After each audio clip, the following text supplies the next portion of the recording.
La Superilla del Poble Nou és segurament una de les actuacions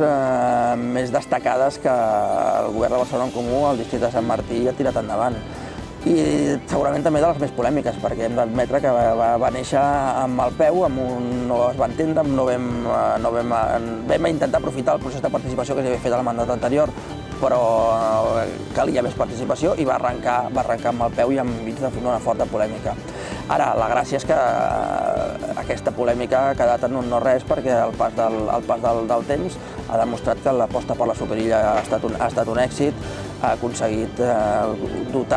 omplir de vida un espai on abans només hi havia cotxes, ha aconseguit pacificar i que hi puguin haver-hi nens jugant, que hi puguin haver-hi avis i àvies passejant, que hi puguin haver-hi treballadors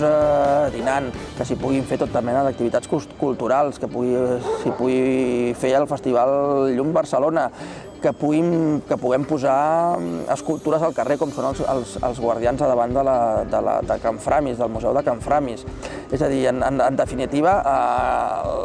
l'aposta per la Superilla, que va ser una aposta valenta, ha estat una mica l'emblema de l'aposta per la nova mobilitat sostenible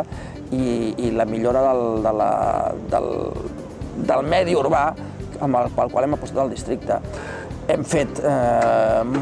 ampliat la xarxa de carrils bici aprovada en el mandat anterior amb un gran consens polític. L'hem tirat endavant perquè a vegades una cosa és aprovar-les i l'altra cosa és portar-les a la pràctica, que no és ben bé el mateix, i cal ser valent per tirar endavant les coses, i ho hem estat valents tirant la xarxa de carrils bici endavant, com també hem portat endavant al màxim desenvolupament la nova xarxa d'autobús, la xarxa ortogonal, que ha donat al districte 4 línies verticals mar-muntanya noves que no existien, amb una freqüència molt alta, que evidentment es combinen amb la xarxa, amb les línies horitzontals,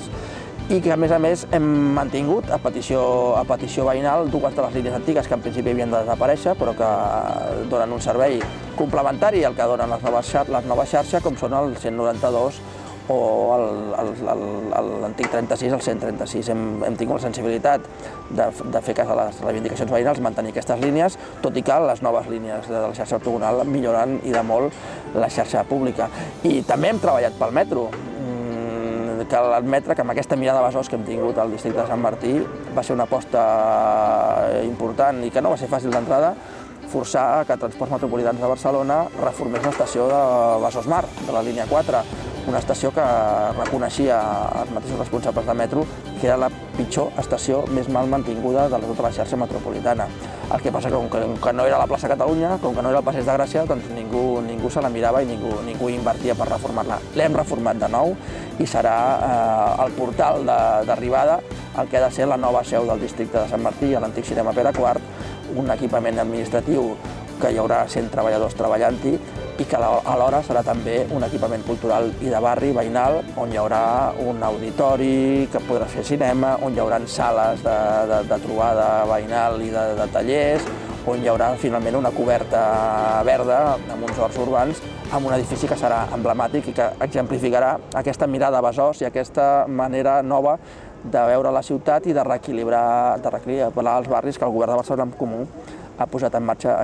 durant aquests anys i que ha de tenir continuïtat, sens dubte.